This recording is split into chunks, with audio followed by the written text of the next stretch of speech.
What's going on, everyone? So, there's got to be something in the water in Dallas, as both the Dallas Mavericks as well as now the Dallas Cowboys have both traded their superstar in their prime at 26 years old. Both guys are 26, and it's wild. And both got less than what they probably would have gotten in the open market. Both traded to like the respective conference, like to say, so like they didn't send them out, right? It's crazy to me, right? That these Dallas organizations, you got Jerry Jones basically doing his best Nico Harrison impression, and it's crazy. Right now, I know this is an NBA channel. I know that I usually don't really talk about football on this channel, but this is too good to pass up, right? Like, I mean, you have two Dallas teams, the two main Dallas teams, both trading their like transcending stars, right? The Dallas Cowboys basically are just packing in the season.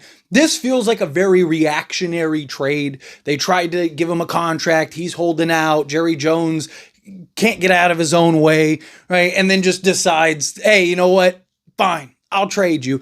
And then trades them to the Packers in the NFC for 2 firsts and I believe Kenny Pickett, right? Which, again, nothing wrong with that. Solid player. Or Kenny Clark, not Kenny Pickett. Sorry, Kenny Clark. So it's Kenny Clark and 2 firsts for a Micah Parsons, who, again, is the top player at his position and likely will be for the next, at least, contract for the Packers. But the biggest kind of flaw is, again, teams making just these rash decisions, right? Laker fan, many people know, many people are aware, right? But like with the Dallas Mavericks situation, removing my bias for a moment, right? Just sticking with the Dallas Mavericks, right? They should have put Luka Doncic out on the open market and got as much of a return. I know that their logic was, we might not get a player as good as Anthony Davis. We're trying to still win now. We're prioritizing defense, whatever. But then, okay, fine. Then you needed to get more, right? You should have gotten Austin Reeves and both Laker first and all those pick swaps and everything else, right? We want Bronny James to really put them in a position. How badly do you want Luka? Do you want to, right? Like really put the Lakers and hold their feet to the fire, right? Like, but they did it. It was just kind of like, okay, we'll just do, which, again, look, you got Anthony Davis, top 10 talent, right? You got, a Max Christie, young 3-and-D style guard wing, right? Got a first out of the deal, but you should have gotten more. And the Lakers could have given more. And it would have been justified because Luka is such that talent, right? And I mean, look at what he's doing with Slovenia and look at the body transformation on stuff. And he's coming for the league, right? You have Luka, who's now motivated, hungry, and ready to prove to the world like who he is.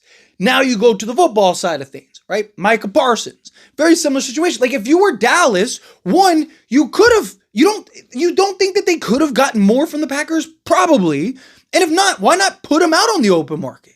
A team like Detroit, who has like the fewest, they have like the most cap space, I think, in the NFC. I think it might even be the league, but they have a ton of cap space. They could have easily made that trade and might have given up more because they're trying to win a Super Bowl, right? A team like the Bills, right? A team like the Bengals, Bengals maybe not so much because they're notoriously cheap, but you get the point, right? Like you could have put him on the open market or you trade him during the draft. So you could have gotten a Golden or something like that to where you could have brought in a guy in to kind of fill in that role. Right? Now, don't get me wrong, Kenny Clark, solid player, great player, nothing against him. But like, if you're the Cowboys, you essentially are now just leaning all in on offense. You're trying to outscore everybody because you just traded your transcending talent that you probably could have gotten more for, right? And look, I'm not one of those people that like, you see a lot of people that are like, oh, they would never or they should never. And a lot of organizations kind of fall victim to that whole like, oh, we can't trade them to, the Pacific because, or you can't trade them to the NFC, right? Or, whatever, right? You get from both sides from all sports, right? They don't want to trade where it's like, to me, you should trade to the best package. Obviously, you get a Eagle situation with Saquon where, he goes and wins a Super Bowl. again, you live with that because you trust that the result in the return was the most that you could have gotten, right? There's going to be those moments where, again, Dallas, right? If Luka goes on and wins a championship, right?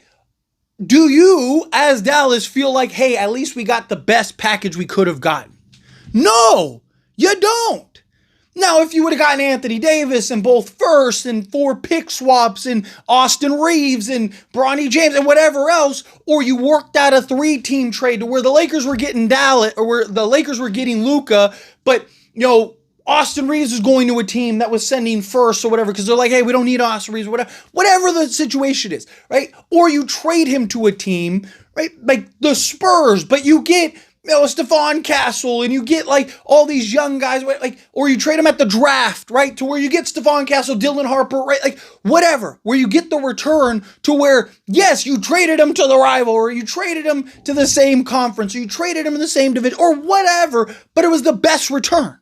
All the other returns were good, but they weren't this return. This was the best return possible, right? And then if San Antonio goes on and wins the NBA championship, you can at least justify it. It's understandable. It's like, hey, look at what they got. They might win multiple championships. Where the Dallas Mavericks situation, it was like, dude, you have like a 2-year window, 2, maybe 3-year window to win a championship. Right? Like, that's not a great return. You have a bigger window than that with Luka. And Luka was probably never leaving. Now, the Micah Parsons situation is a little different, right? But it's like, if you would have been patient, if you weren't so reactionary and caught up in the emotion of it all, you probably get a better return. You probably would have been able to make a better trade. You probably would have had this bidding war that was put together, or continue to hold out. Call his bluff. Let him figure it out. Right? Like, it's just, again, you get these guys, and a Jerry Jones, who's this businessman and all that stuff, and it just feels very emotional. It feels very like, I'm going to show you, right? And it's like, you're the one that's losing. The same thing with like the Nico Harris situation. And then like the Dallas thing where they're just constantly dragging Luka through the mud over and over and over and over again. And it's like, I mean, I don't think that they're going to draft or drag, parts in it through the mud. I don't think that happens, but it's like, I don't understand it. Micah Parsons is, again, one of the top young talents in all of football, right? I mean, literally a game changer in the game of football that isn't as big in, hey, one guy can completely change. Like, now the Packers are in a position to win a Super Bowl. That's how good the addition of Micah Parsons is. In a sport that usually, outside of the quarterback position, very rarely does one guy really drastically change the scope of a team.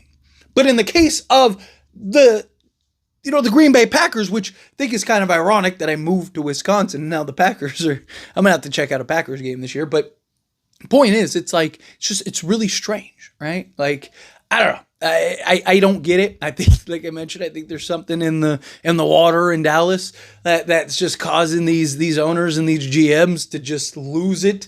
But anyway, as always, this is a discussion. I pass a question on you. Let me know your thoughts and opinions down in the comments. That being said, if you haven't liked this video, hit that like button. Helps me out. So we enjoy these types of videos, and I truly appreciate it. Not subscribe channel, hit that subscribe button. Turn on the bell notifications. Appreciate y'all. See you in the next one. Thank you.